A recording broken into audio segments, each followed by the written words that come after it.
58 দিন বন্ধটা আমাদের জন্য খুব কষ্টদায়ক হয়েছে, যার কারণ এই 58 দিন বন্ধটা আরো 1 মাস পিছনে দেওয়া দরকার ছিল। কারণ জুন জুলাইয়ের মধ্যে সাগরে ঘূর্ণিঝড় হয়, সাগরে লঘুচাপ হয়, সাগরে উত্তাল থাকে, যার কারণে ট্রলার যাইতেও আমাদের খুব রিস্কি হয়ে যায়। আমরা বন্ধটা খোলার সাথে সাথে পড়তেছি ঘূর্ণিঝড়ের মধ্যে, লঘুচাপের মধ্যে, সাগর উত্তাল থাকার সময় বন্ধটা খুলবে। ওই সময় কি আমরা সাগরে ট্রলারটা পাঠাতে পারবো? তো এইরকম রিস্ক নিয়ে যখন আমরা পাঠাবো, একটা জেলের প্রাণহানি হইতে পারে, আমার তো সম্পদ ডুবে যাইতে পারে, আমার বিভিন্ন সমস্যার সম্মুখীন হতে হচ্ছে আমাদের। আমরা খুবই খারাপ অবস্থায় আছি। যদিও বা আমাদের এই বন্দর ব্যাপারে আমাদের জেলেদের কোনো সম্মতি নাই।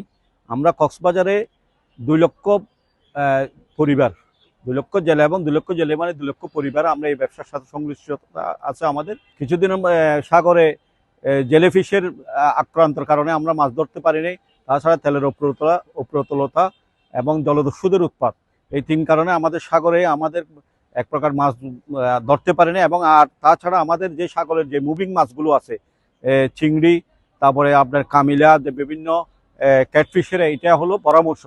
আমরা এই সময় সাগরে কোনো মাছের ডিম নাই বললে চলে। তারপরেও আমাদের বন্দরটা আমাদের বোধগম্য নয় এবং আমাদের এই বন্দর ব্যাপারে আমাদের জেলেদের কোনো সম্মতি নাই। জেলারা খুব অসহায় অবস্থা দিন যাপন করতেছে এবং সরকারের সীমাবদ্ধতার মাঝে সরকার জেলেদের যতটুকু পারে চাল দিয়ে সহযোগিতা করতেছেন, কিন্তু আমাদের সেটা পর্যাপ্ত নয়।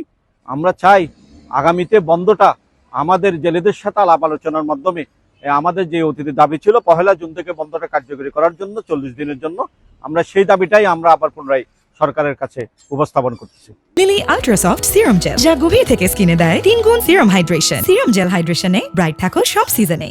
প্রথমত 22 দিনে ইলিশ আহরণ বন্ধ থাকে, এটা অক্টোবর নভেম্বরের দিকে। আর এই সময়টাতে থাকে বন্ধ 58 দিন। এই কিন্তু সাগর মূলত এই সময়টাতে বন্ধ থাকে। বাকি সময়টাতে কিন্তু আমাদের জেলে ভাইরা তারা মাছ আহরণ করতে পারে।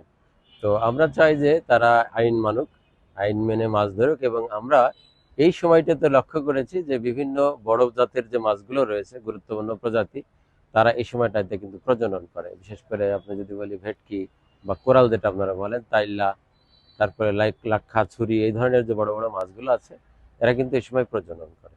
তো আমরা আশা করছি যে অবাধে প্রজনন, তারপরে মাছের উৎপাদন বৃদ্ধি এবং সঠিক সংরক্ষণ, সহনশীল আহরণ যদি আমরা নিশ্চিত করতে পারি, তাহলে আমাদের সাগর মাছে ভরে যাবে।